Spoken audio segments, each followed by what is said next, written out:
राजस्व आयोग या board of revenue Uttar Pradesh में कितने सदस्य हैं? तो इसमें है 10 सदस्य, ऑप्शन नंबर डी। अगला प्रश्न है, जीएसटी के तहत सामानों का व्यवस्थित तरीके से वर्गीकृत करने के लिए निम्नलिखित में से किस कोड का प्रयोग किया जाता है? तो HSN कोड, ऑप्शन नंबर ए। अगला प्रश्न है, पट्टाडकल स्मारक जो भारत के स्थापत्य रूपों के लिए प्रसिद्ध है, भारत के निम्नलिखित में से किस राज्य में स्थित है? तो ये स्थित है कर्नाटक में, ऑप्शन नंबर सी।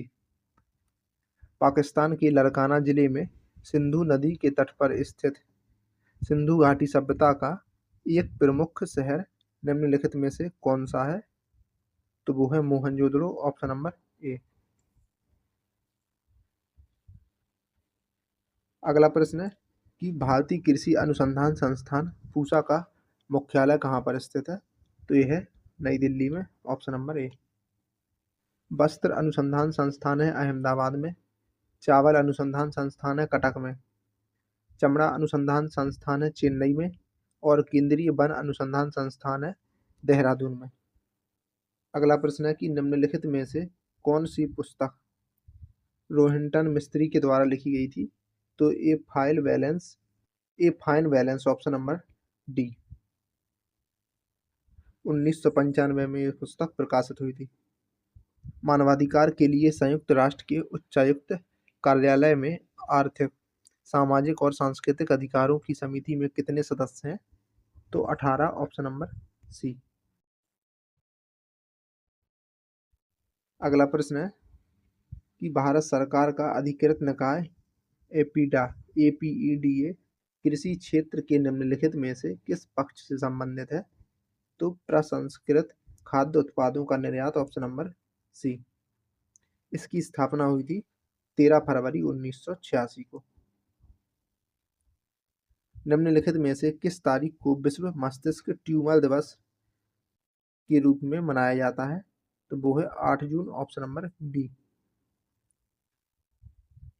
मैक्सिको की मुद्रा क्या है? तो वो है पैसों, ऑप्शन नंबर सी। भारत की है रुपया, अमेरिका की डॉलर, मैक्सिको की पैसो और कुवैत की दिनार। अगला प्रश्न है कि निम्नलिखित में से कौन सा लॉन्च वाहन मिशन चंद्रयान 2 में उपयोग किया गया था? तो GSLV Mk3। निम्नलिखित में से कौन सा केंद्रीय पुलिस बल मलेशिया के रूप में उभरा जिसे कछार लेवी कहा जाता है, जो उत्तर पूर्व भारत के कुछ सबसे दूरस्थ और अल्प विकसित क्षेत्रों में तैनात है? वो है Assam rifle, option number C. Assam rifles 1835 से सक्रिय देश का सबसे पुराना बल है। 1971 में इसका नाम बदलकर असम राइफल्स कर दिया गया। इसका मुख्यालय है शिलोंग में। इसे स्थानीय लोग पूर्वोत्तर का प्रहरी कहते हैं। उड़ीसा में प्रसिद्ध सूर्य मंदिर का निर्माण करवाने वाला शासक निम्नलिखित राजवंशों में से किससे संबंधित था? तो गंग राजवंश से, ऑप्शन नंबर डी। सूर्य मंदिर कोणार्क का निर्माण करता राजा लांगूल नरसिंह देव की अकाल मृत्यु के कारण मंदिर का निर्माण अवरुद्ध हुआ था। कोणार्क के सूर्य मंदिर का निर्माण 1253 से 1260 के मध्य में हुआ था। उस समय उड़ीसा में गंग वंश का ही शासन था। इस मंदिर को 1984 में विश्व धरोहर स्थल घोषित किया गया। निम्नलिखित में से कौन सा साइबर अपराध नहीं है?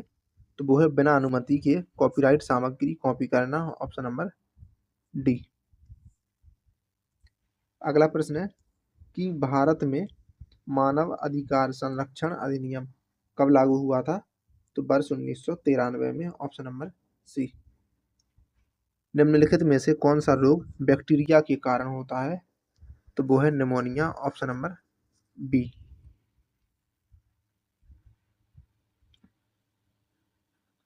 निमोनिया रोग बैक्टीरिया यानी कि जीवाणु जनित रोग है, जबकि इन्फ्लुएंजा, चेचक, जुकाम ये सभी विषाणु जनित रोग हैं। निम्नलिखित में से कौन सा विकल्प भारत में रबी फसल का उदाहरण नहीं है? तो वो है कोहड़ा, ऑप्शन नंबर सी। गेहूं, जौ, जई, तुरिया, राई, सरसों, अलसी, मक्का, चना, मटर, ये सभी हैं रबी की फसलें। कोहड़ा रबी की फसल नहीं है। रबी की फसलें अक्टूबर और नवंबर में बोई जाती हैं। खरीफ की फसलों की बुवाई होती है मानसून के आगमन पर, और खरीफ की फसलें जून जुलाई में बोई जाती हैं। इंडोनेशिया की राजधानी कौन सी है? तो वो है Jakarta, option number D. Indonesia दक्षिण पूर्व एशिया का देश है जिसकी राजधानी है जकार्ता। यह मलेशिया के साथ सर्वाधिक सीमा साझा करता है। सुमात्रा द्वीप इंडोनेशिया का ही भाग है। अगला प्रश्न है कि लखनऊ घराना निम्नलिखित में से किससे संबंधित है? तो इसका जवाब हो जाएगा संगीत और नृत्य से। यह तबला वादन के 6 मुख्य घरानों में से एक है। इसे पूरब घराना भी कहा जाता है। केंद्रीय गुप्तचर प्रशिक्षण स्कूल कहाँ पर स्थित है? तो यह कोलकाता में। प्रशिक्षण प्रभाग प्रशिक्षण प्रभाग के नियंत्रण में चंडीगढ़, कोलकाता, हैदराबाद में 3 केंद्रीय गुप्तचर प्रशिक्षण स्कूलों की स्थापना की गई है। भारत के अंदर 1225 केंद्रीय विद्यालय हैं। डॉक्टर के परिचय पर प्रतीक RX सामान्यतः क्या दर्शाता है? तो लेना, option number C. RX Latin भाषा का यह चिन्ह है जिसका अंग्रेजी में अर्थ है टेक। इस हिसाब से इसका अर्थ हुआ लेना, अर्थात इसका सीधा अर्थ है कि डॉक्टर आपको वे दवाएं लेने के लिए कह रहा है। अगला प्रश्न है कि म्यांमार में भारत का दूतावास निम्नलिखित में से किस स्थान पर है? तो यह है यांगून में। म्यांमार 1937 तक भारत का भाग था। वर्तमान में म्यांमार भारत के पूर्व में स्थित एक स्वतंत्र देश है। यांगून में भारत का दूतावास है। भारत म्यांमार की सीमा की लंबाई है 1600 किलोमीटर से भी अधिक। संत कबीर नगर जिले का पुलिस प्रशासन किस पुलिस क्षेत्र के अंतर्गत आता है? तो यह आता है गोरखपुर के अंतर्गत, ऑप्शन नंबर ए। निम्नलिखित कथनों को पढ़ें और सही विकल्प का चयन करें। तो पहला है कच्छ का ग्रेट रन भारत के थार रेगिस्तान में एक नमकीन दलदल है जिसे 2 भागों में विभाजित किया गया है, जिसे कच्छ का ग्रेट रन और लिटिल रन ऑफ कच्छ के नाम से जाना जाता है। तो ये कथन है सही। भारतीय घुड़खर की प्रमुख आबादी कच्छ के छोटे रन में है और इस क्षेत्र का घुड़खर अभयारण्य घोषित किया गया है जिसका क्षेत्रफल है लगभग 4953.7 वर्ग किलोमीटर। तो ये भी सही है। तो ऑप्शन नंबर ए, पहला और दूसरा दोनों सही है। अगला प्रश्न है कि RPF का सबसे उपयुक्त पूर्ण रूप निम्न में से कौन सा है? तो वो है रेलवे प्रोटेक्शन फोर्स। भारत का वह कौन सा जिला है जहां पर व्यावसायिक वानिकी के विरुद्ध चिपको आंदोलन शुरू हुआ था? तो वो है चमोली, ऑप्शन नंबर बी। चिपको आंदोलन 1973 में शुरू हुआ था और यह आंदोलन सुंदरलाल बहुगुणा के द्वारा उत्तर प्रदेश के चमोली जिले में शुरू किया गया था, जो कि वर्तमान में उत्तराखंड में है चमोली। इस आंदोलन में वनों की कटाई के विरुद्ध आवाज उठाई गई थी। अगला प्रश्न है कि पादप वायरस TMV का पूर्ण रूप क्या है? तो tobacco mosaic virus, option number ए। निम्नलिखित में से कौन सा विकल्प राजस्थान में स्थित राष्ट्रीय उद्यान और वन्यजीव अभयारण्य के संदर्भ में गलत है? तो वो है Sahyadri tiger reserve. Sahyadri tiger reserve Maharashtra में है। केवलादेव राष्ट्रीय उद्यान, रणथंभौर राष्ट्रीय उद्यान, सरिस्का टाइगर रिजर्व राष्ट्रीय उद्यान, ये सब हैं राजस्थान में। वर्तमान में भारत में 52 टाइगर रिजर्व हैं। Jim Corbett national park Bharat का पहला टाइगर रिजर्व है। रामगढ़ विषधारी राजस्थान 52वां भारत का सबसे नया टाइगर रिजर्व है। वर्तमान में भारत में 105 राष्ट्रीय उद्यान, 544 वन्यजीव अभयारण्य है। 1831 में board of revenue Uttar Pradesh की स्थापना कहाँ हुई थी? तो यह हुई थी इलाहाबाद में, ऑप्शन नंबर बी। सर्वप्रथम बोर्ड ऑफ रेवेन्यू की स्थापना हुई थी 1772 में वारेन हेस्टिंग ने। 1831 में board of revenue Uttar Pradesh की स्थापना इलाहाबाद में की गई थी।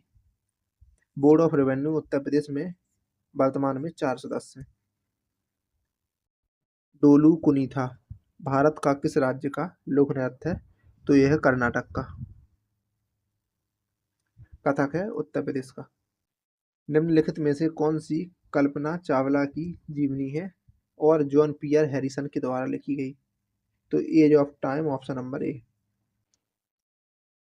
As of time Kalpana Chawla की जीवनी है जिसे जॉन पियर हैरिसन ने लिखा है। Flood of fire Amitav Ghosh की पुस्तक है। The mother I never knew Sudha Murty की 2014 में प्रकाशित हुई पुस्तक है। Dare to do for the new generation Kiran Bedi की पुस्तक है। अगला प्रश्न है कि सीआरपीएफ का सबसे उपयुक्त पूर्ण रूप निम्नलिखित में से कौन सा है? तो वो है central reserve police force option number C. अगला प्रश्न है कि भारतीय संविधान के आर्टिकल 326 के अनुसार प्रत्येक राज्य की विधानसभा और विधान परिषद के चुनाव वयस्क मताधिकार के आधार पर होंगे। वयस्क मताधिकार से तात्पर्य है कि प्रत्येक भारतीय नागरिक की उम्र चुनाव में भाग लेने के लिए कितने वर्ष से कम नहीं होनी चाहिए? तो इसका जवाब है 21 वर्ष ऑप्शन नंबर डी। अनुच्छेद 326 के अनुसार प्रत्येक राज्य की विधानसभा और विधान परिषद में चुनाव वयस्क मताधिकार के आधार पर होंगे। मताधिकार हेतु न्यूनतम उम्र है 18 वर्ष तथा चुनाव में भाग लेने हेतु न्यूनतम उम्र है 21 वर्ष। अलग अलग पदों हेतु अलग अलग प्रावधान भी है। भारतीय संविधान के निम्नलिखित मौलिक अधिकारों में से कौन सा 14 वर्ष से कम उम्र के बच्चों के रोजगार पर प्रतिबंध लगाता है? तो शोषण के विरुद्ध अधिकार ऑप्शन नंबर सी।